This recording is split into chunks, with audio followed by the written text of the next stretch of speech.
ทุกคนคงคุ้นกันกับคอนเซปต์มัลติเวิร์สกันแล้วใช่ไหมครับจักรวาลที่เต็มไปด้วยความหลากหลายสุดแต่คนเราจะจินตนาการสร้างกฎอะไรกันขึ้นมาได้จักรวาลที่นาซีชนะสงครามจักรวาลที่ลิงปกครองมนุษย์วันนี้เราจะมาสำรวจจักรวาลหนึ่งครับที่กำลังโตขึ้นเรื่อยๆในโลกของนิยายนั่นคือโอเมก้าเวิร์สจักรวาลวายที่ผู้ชายท้องได้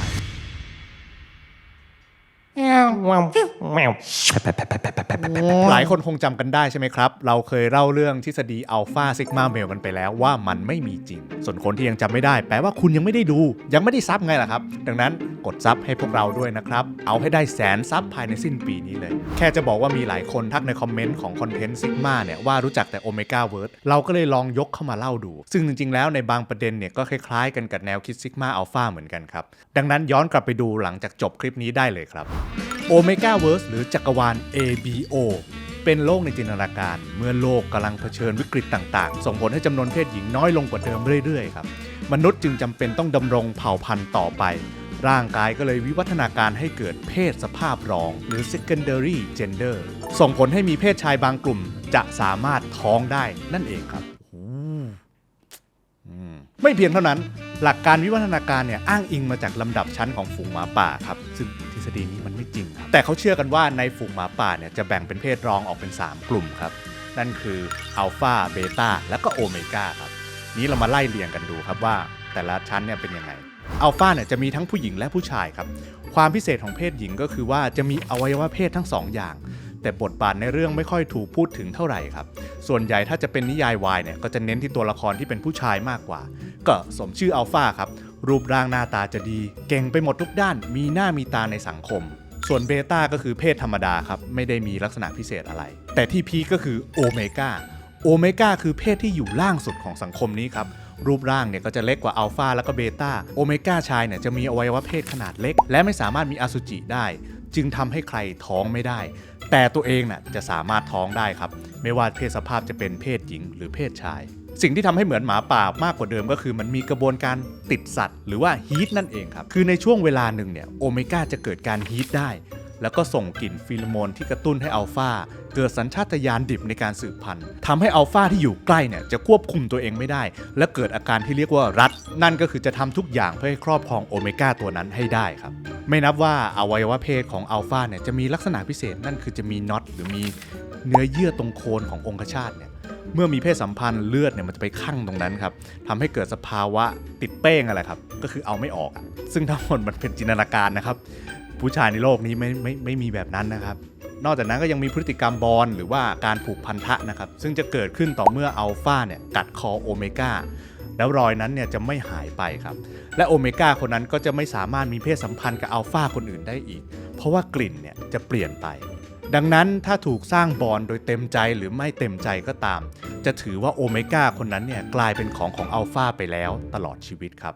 โอเครายละเอียดคร่าวๆประมาณนี้ครับมาถึงตรงนี้หลายคนอาจจะงงว่าไอ้จักรวาลนี่มันคืออะไรมีไว้เพื่ออะไรเนี่ยโอเมก้าเวิร์สเนี่ยมันเป็นเซตติ้งหลวมๆให้คนแต่งนิยายดึงเอาเงื่อนไขเหล่านี้ไปแต่งหนังสือกันต่อครับซึ่งจักรวาลนี้เกิดมาในช่วง 2010 ครับแล้วก็เป็นก้อนไอเดียที่ทำให้นักเขียนหลายๆคนเนี่ยดึงเอาเงื่อนไขเหล่านี้มาค่อยๆเพิ่มเสริมเติมแต่งโลกนิยายของตัวเองครับซึ่งถามว่าฮิตมากไหมต้องบอกว่ามีผู้อ่านแนวโอเมก้าเวิร์สเนี่ยอยู่ทั่วโลกครับตั้งแต่อเมริกายันถึงญี่ปุ่นฮะวงนักอ่านในไทยก็มีไม่น้อยครับและเริ่มถูกผลักดันให้กลายเป็นซีรีส์คนแสดงจริงๆบ้างแล้วอย่างในปี 2025 ซีรีส์จีนที่ชื่อว่า Design the Series ชื่อไทยก็คือไฟเสน่หา The Series นะครับเคลมว่าเป็นเรื่องแรกของโลกที่เซตติ้งเป็น Omega Verse ซึ่งดูจะเป็นกระแสที่ดีกันในวงสาววายนะครับแต่ก่อนหน้านี้ของไทยเองก็มีความพยายามจะเอานิยาย Omega Verse ดังๆจากนักเขียนไทยมาทำเหมือนกันครับอย่างปี 2022 กรณีเรื่องอย่าบอกป้านะม้า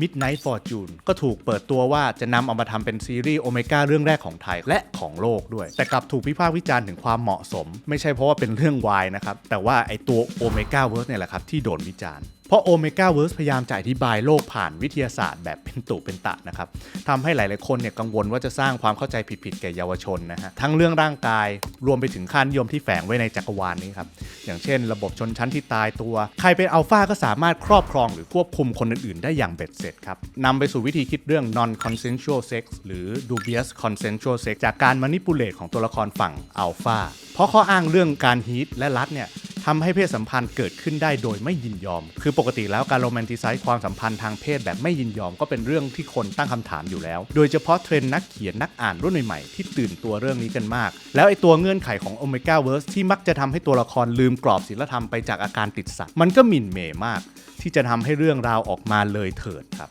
จนสุดท้ายทางผู้ผลิตซีรีส์ที่ว่าก็ประกาศยกเลิกไปครับแต่ก็ยังมีความพยายามของเหล่าผู้จัดที่ยังเห็นโอกาสและพยายามจะสร้างซีรีส์โอเมก้าเวิร์สอยู่ครับอย่างเรื่องพิทเบฟนำนิยายวาย800 ล้านวิวมาทำซีรีส์ในปี 2023 แต่ก็ประนีประนอมด้วยการตัดฉากหรือเงื่อนไขบางอย่างของโอเมก้าเวิร์สที่คนกังวลเนี่ยออกไปจะเห็นว่าลู่ทางของ Omega Verse เนี่ยแม้จะดูเก๊ๆกังๆอยู่นะครับแต่เมื่อดูขนาดของตลาดซีรีส์วายในไทยแล้วเนี่ยก็มีแนวโน้มว่าเราอาจจะเห็นซีรีส์โอเมก้าได้อีกครับศูนย์วิจัยเศรษฐกิจและธุรกิจไทยคาดการณ์ว่าตลาดซีรีส์วายของไทยจะมีมูลค่ามากกว่า 4.9 พันล้านบาทภายในปี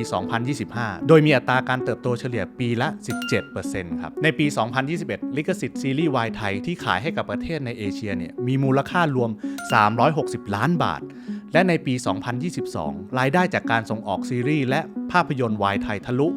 1.5 พันล้านบาทโดยประเทศที่ซื้อเนื้อหาวายไทยมากที่สุดได้แก่จีนญี่ปุ่นไต้หวันฟิลิปปินส์เวียดนามแต่มีอินไซต์ประเทศหนึ่งครับที่น่าสนใจคือฝรั่งเศสไม่น่าเชื่อนะครับว่าคนฝรั่งเศสเนี่ยชอบซีรีส์วายไทยมากที่น่าสนใจคือปกติผู้ชมชาติอื่นๆเนี่ยสัดส่วนจะมีทั้งผู้หญิงและก็ LGBT นะครับแต่สำหรับคนฝรั่งเศสเนี่ยจะมีแต่ผู้หญิงวัยกลางคน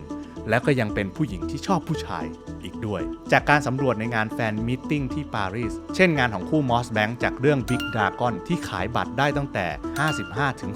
250ยูโรต่อที่นั่งและก็มีแฟนมาร่วมถึงหลายร้อยคนไม่นับว่าซีรีส์ไทยเนี่ยมียอดวิวออนไลน์นับ10ล้านต่อตอนในแอปสตรีมมิ่งหลายเจ้าของฝรั่งเศสครับก็อาจจะเป็นโอกาสของความคิดสร้างสรรค์หรือว่าบัสเวิร์ดอย่างซอฟต์พาวเวอร์ของคนไทยที่ไม่เล็กน้อยแล้วนะครับแต่อย่างที่บอกครับ Omega Verse เนี่ยก็ยังมีข้อกังขาเรื่องค่านิยมที่แฝงการกดขี่ทางเพศอยู่แต่ในมุมนึงก็มีข้อโต้แย้งว่าเราสามารถมองมันเป็นเพียงคิงประเภทหนึ่งได้ไหมครับมีคำใหม่มาอีกแล้วคิงเนี่ยเป็นรสนิยมทางเพศที่เป็นกิจกรรมปลุกเร้าอารมณ์ที่อยู่นอกขอบเขตบรรทัดฐานทางสังคมครับมักจะมีแนวคิดที่เป็นจินตนาการโลดโผนและไม่เป็นจริงคู่รักก็จะสวมบทบาทสมมุติขณะทำกิจกรรมทางเพศเพื่อเติมเต็มความปรารถนาทางเพศของกันและกันเช่น BDSM เป็นต้นฮะซึ่งเราจะนับความตื่นเต้นจากการเสพเนื้อหาแบบ Omega Verse เนี่ยเป็นเพียงส่วนหนึ่งของรสนิยมทางเพศได้ไหมหรือเราจำเป็นต้องควบคุมให้มันอยู่ในร่องในรอยเพื่อที่ไม่ส่งเสริมค่านิยมแบบนี้ไปในสังคมโดยเฉพาะเด็กวัยรุ่นที่เป็นผู้อ่านหลักของวงการวายแต่ก็ยังมีตัวเลือกอื่นอีกครับนอกจาก Omega Verse แล้วจักรวาลของนิยายวายเนี่ยยังมีอีกหลายๆเวิร์สอีกมากครับเช่น Cake Verse อันเนี้ยจะคล้ายๆ Omega Verse แต่เปลี่ยนจากกลิ่นฟิโลโมนเป็นกลิ่นเค้กแทนครับเมื่อคนได้กลิ่นเค้กจากตัวคนอื่นก็จะมีความอยากกินจนควบคุมตัวเองไม่ได้ Color Verse อันนี้ทุกคนเกิดมาจะมองเห็นแค่สีขาวดำเท่านั้นครับแต่ก็ตามสูตรครับเมื่อพบเนื้อคู่ของเราปุ๊บเนี่ยดวงตาจะกลับมามองเห็นสีอีกครั้ง Coffee Verse อันนี้คนไทยเป็นคนคิดขึ้นครับได้แรงบันดาลใจมาจากโอเมก้าและเค้กเวิร์สเนี่ยแหละครับก็เดาได้ไม่ยากใช่ไหมครับจะมีคนกลุ่มหนึ่งที่มีกลิ่นกาแฟแล้วมีอีกกลุ่มหนึ่งที่ง่วงตลอดเวลา Rainverse จักรวาลที่เมื่อฝนตกแล้วเนี่ยเราทุกคนจะหูดับครับไม่ได้ยินเสียงอะไรเลยไม่ว่าจะเป็นเสียงพูดของคนรอบตัวหรือเสียงสิ่งแวดล้อมต่างๆจะสื่อสารกันผ่านภาษาเขียนและภาษากายเท่านั้นแต่จะมีเพียงเนื้อคู่ของเราเท่านั้นครับที่เราจะได้ยินเสียงเขาไม่ว่าจะอยู่ไกลแค่ไหนเปิดโลกมากครับที่พูดมาทั้งหมดเนี่ยเป็นแค่ส่วนหนึ่งของทางช้างเผือกของนิยายวายเท่านั้นเองครับจะเห็นได้ว่าความเป็นไปได้ของความคิดสร้างสรรค์ของวงการนิยายวายเนี่ยยังมีอีกมากมายครับเป็นกลุ่มก้อนที่ทีแรกเราก็คิดว่าเป็นวงจำกัดแต่สุดท้ายกลับโตขึ้นมากๆในไม่กี่ปีนี้ครับและสร้างเม็ดเงินมหาศาลแม้ว่าในบางมุมของวงการนี้จะถูกวิจารณ์เรื่องค่านิยมสนับสนุนการกดขี่ข่มขืนซึ่งก็อาจจะเป็นหน้าที่ของผู้เขียนและผู้อ่านที่ต้องช่วยกันพัฒนาให้มันเติบโตอย่างปลอดภัยได้ครับงานชิ้นนี้เราได้รับการสนับสนุนข้อมูลจาก Anster ครับและบางส่วนของ Omega Verse เราอ้างอิงมาจากเว็บ ABOTHinfo ครับมีรายละเอียดอีกเยอะครับสามารถเข้าไปอ่านเล่นกันได้ครับคิดเห็นอย่างไรก็คอมเมนต์กันมาได้นะครับถ้าชื่นชอบก็อย่าลืมกด Subscribe ให้พวกเราด้วยนะครับ